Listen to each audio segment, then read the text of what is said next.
HS2, next phase of controversial rail network gets green light.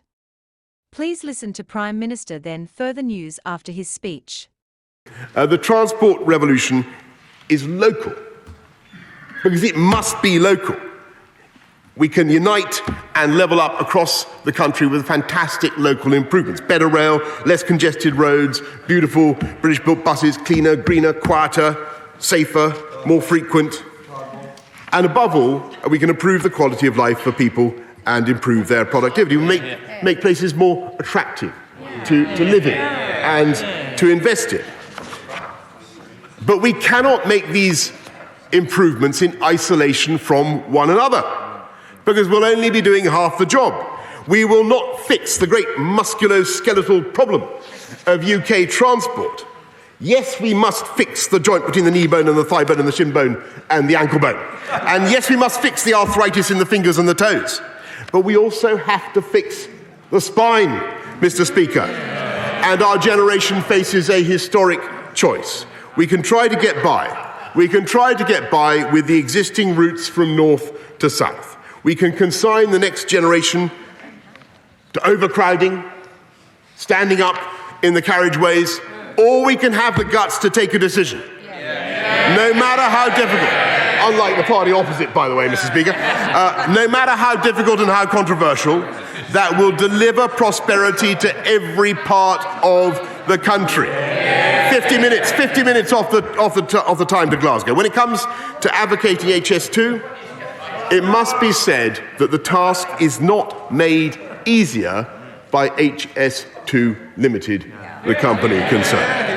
Speaking as a Member of Parliament whose constituency is on the route, I cannot say that HS2 Limited has distinguished itself in the handling of local communities.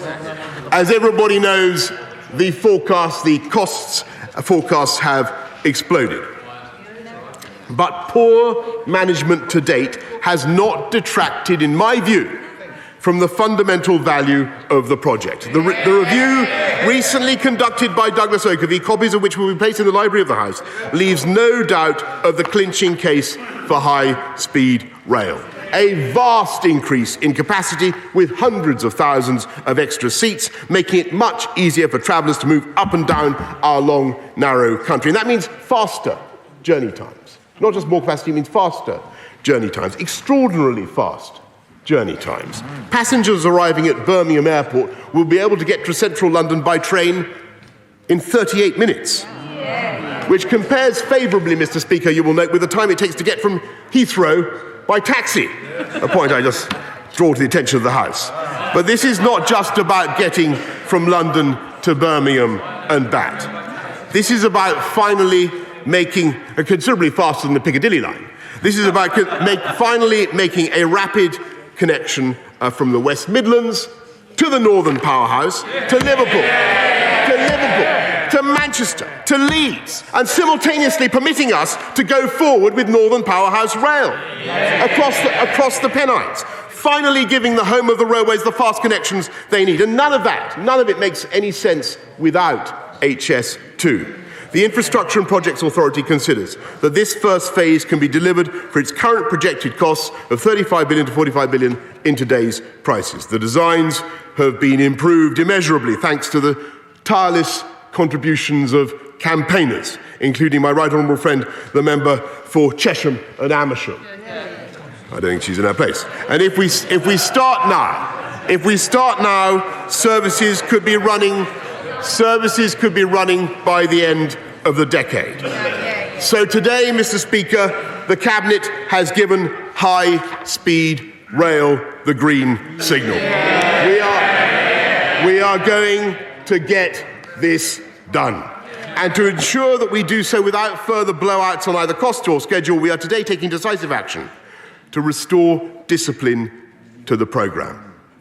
I will be appointing a minister whose full-time job will be to oversee the project. A new ministerial oversight group will be tasked with taking strategic decisions about it. There will be changes to the way HS2 is managed. We will, in line with Mr. Oakervie's recommendations be interrogating the current costs to identify where savings can be made in phase one without the costs and delays that would be associated with a detailed redesign, and so that the company can focus solely on getting phases 1 and 2A built on something approaching time and budget. I will be creating new delivery arrangements for both the grossly behind schedule Euston terminus and phase 2B of the wider project. But before those designs are finalised and legislation introduced, we will also present an integrated plan for rail in the north. Informed by an assessment from the National Infrastructure Commission, it will, in line with the findings of the OKV review, look at how we can best design and integrate rail investments across the north, including Northern Powerhouse Rail between Leeds and Manchester. And I've just spoken to the Mayor of Greater Manchester, who has warmly welcomed this project, which I committed to supporting, by the way, I seem to remember, during my first days in office. I want the plan to identify the most effective design and sequencing of all relevant investments in the north. For example, with many in the north crying out for better east-west links instead of improved north-south ones, which you've heard many times in this House, some have suggested delaying or even cancelling HS2 in order to get Northern Powerhouse Rail done more quickly. But I want to say to you, Mr. Speaker, and to the House, this is not an either-or proposition. Both are needed, and both will be built as quickly and as cost-effectively as possible. The go-ahead for the next phase of Britain's controversial HS2 high-speed rail network has been approved. Phase 2 of the project will be built from the West Midlands to Crewe and was given Royal Assent on Thursday.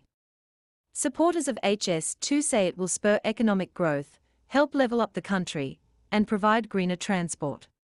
But environmentalists say it will increase carbon emissions and can't be justified now people have embraced video conferencing such as Zoom.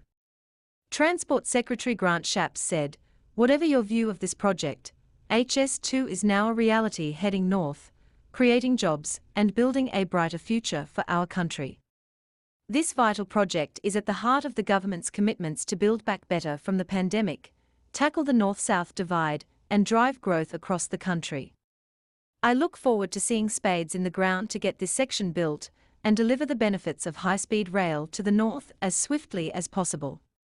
But critics argue that the justification for building HS2 was ever-increasing rail passenger numbers. And the government now admits future passenger growth is unknowable. HS2 Minister Andrew Stevenson recently said, "If the first reaction to the pandemic is to cancel major infrastructure projects committed to by successive governments now for more than a decade, that would have a chilling impact on the construction sector in the UK and inward investment." A year since the Prime Minister announced that HS2 would be built, another phase has been given the go-ahead. But this project still has more hurdles to go. While Phase 2 was anticipated to be signed off, the rest of the proposed route from Crewe to Manchester and the eastern leg, connecting Birmingham and Leeds, are both still in the works. Businesses and local politicians campaigning for these routes have called on the government to commit to the rest of the project to avoid an east-west divide in transport in the north. The project still has its critics, from environmental campaigners to those who argue new capacity isn't needed with new remote ways of working. Passenger services won't start on the first parts of the line until at least 2029, and arguments about the project aren't over yet. Thanks for watching Universal Information and Entertainment TV. Please like and subscribe our channel for more updated videos, news, information and entertainment. See you in next video. Stay tuned.